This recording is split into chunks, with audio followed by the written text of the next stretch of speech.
Here we can see that the mobility is about a 3 on a 3. We can literally align the teeth in 1 second. Crooked, aligned. So-called arch length discrepancy, perfect alignment.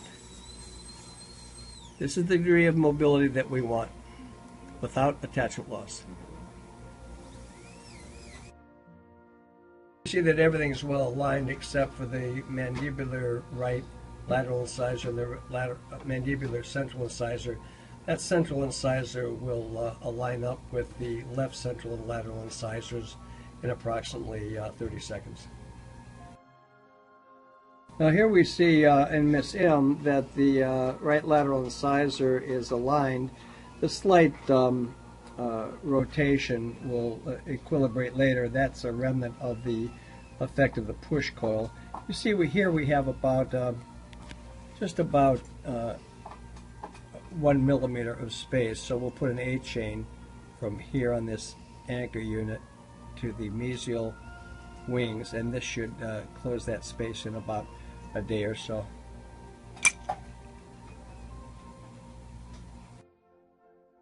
Something interesting has happened here. While we were waiting for Miss M to feel a little better from the adjustment of the elastic chain, the space closed, as you can see. So what we'll do now, since it's closed within literally 10 minutes instead of 2 days, we'll just tie it in with a ligature.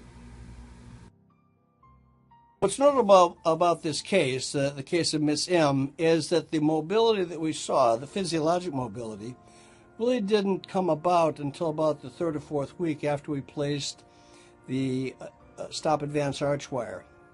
Now normally we would not see this mobility had we not done the selective alveolar decortication. So by priming the alveolus bone with selective alveolar decortication, SAD, it responded in a much more exaggerated but normal way to the stop advance arch wire. Notice that we have almost perfect periodontal health here. This procedure does not work well if patients have active infection. As you can see, this is all pretty healthy. This is a little gingivitis, but there's no probing depth, so it's not infected in the bone. This is good periodontal health. She's using the platypus flosser, which can go underneath the arch wire. So I will point this out to her, and her oral hygiene techniques will improve so that even this gingivitis will be gone. It's very important that we realize this mobility that we're seeing clinically has not affected the roots at all. It's a reasonable presumption that that much mobility seen clinically is caused by severe root resorption, but we see none here. Consequently, we must conclude scientifically and deductively that the mobility is due to the widening of the periodontal ligament space, which is minimal, as you can see here, but also the generalized, transient, reversible, induced therapeutic osteopenia. This concludes our demonstration of transmucosal perforation, so-called TMP.